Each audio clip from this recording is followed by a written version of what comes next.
Hey, what's up guys, back with another video, and today we're going to break down two different black and white film developing methods that I've used throughout the years. First is the new one, and that's called the lab box.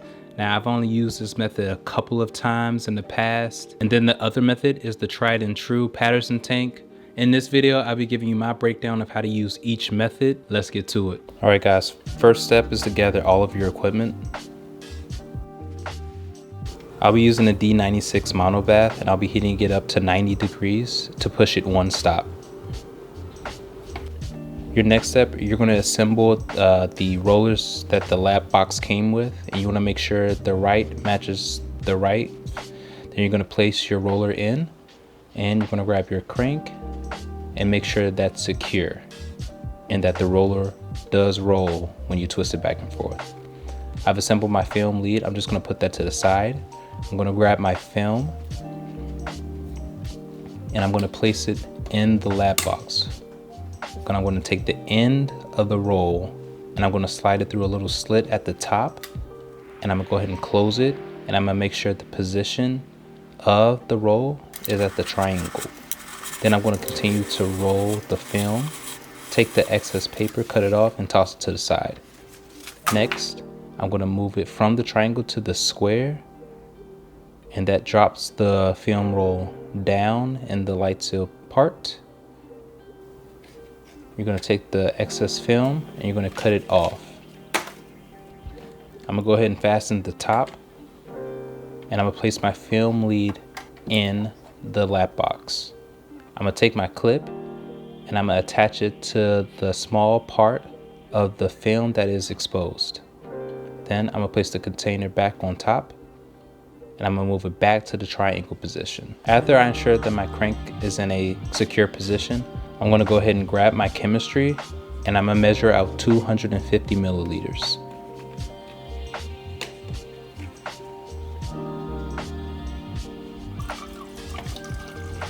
And if you're anything like me, make sure you have a towel ready to clean up any spills. Then I'm going to grab my timer.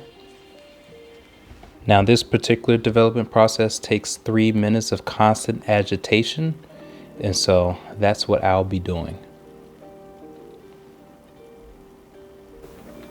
After you're done, since the developer is reusable, you just pour it back in this container, and then the next step is to wash your film for 4 minutes. Here are the results. Let's take a closer look.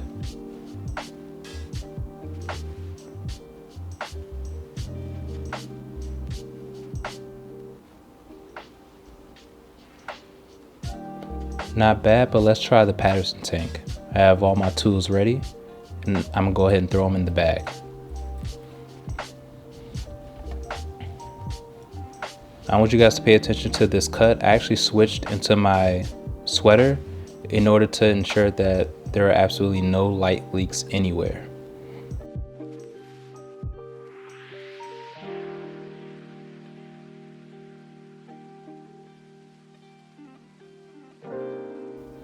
After you ensure everything's nice and assembled, you're going to get your developer, and again I'm pushing it one stop so it's heated to 90 degrees, and I'm ready to pour. This is also 3 minutes of constant agitation.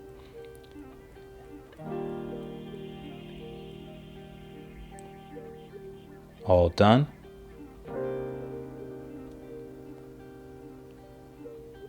And I'm gonna pour it back. After washing the film for again 4 minutes, here are the results.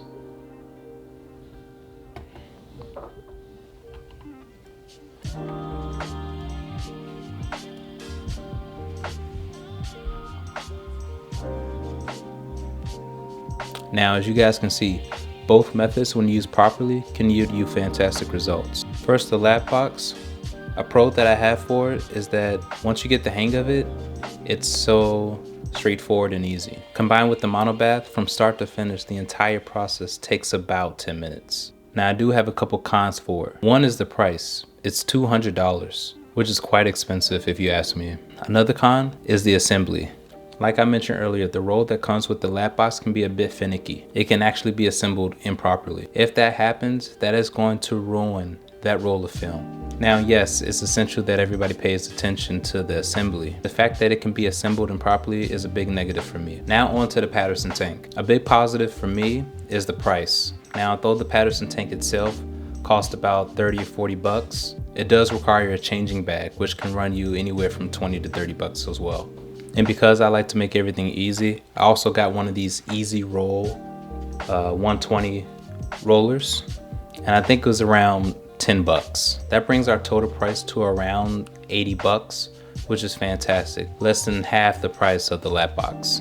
Another positive is that it takes about the same amount of time as the lap box, which was about 10 minutes from start to finish. The only negative I can think of is that the Patterson Tank does take practice. Assembling your film onto the roll inside of the tank in the dark, which makes you rely on nothing but your sense of touch, is definitely challenging at first. And finally, the method that I prefer over the other is, in fact, the Patterson Tank. The lap box is great, it does work, but for me, that $200 price tag is just a bit too stiff when the Patterson Tank does just as well of a job. Not to mention that once you get the hang of using the Patterson Tank, it just becomes second nature. And before I let you guys go, I want to announce a giveaway. Because we're not going to let the pandemic stop us, I'll be giving away one of my custom made masks, and I'll also be giving away a random roll of 35mm film. In order to enter the contest, the first step is to subscribe. Next, leave a comment with your IG username. Then follow me on both my accounts, here and here. 7 days from when this video is posted, I'll announce the winner on my Instagram stories. Good luck, and until next time, peace.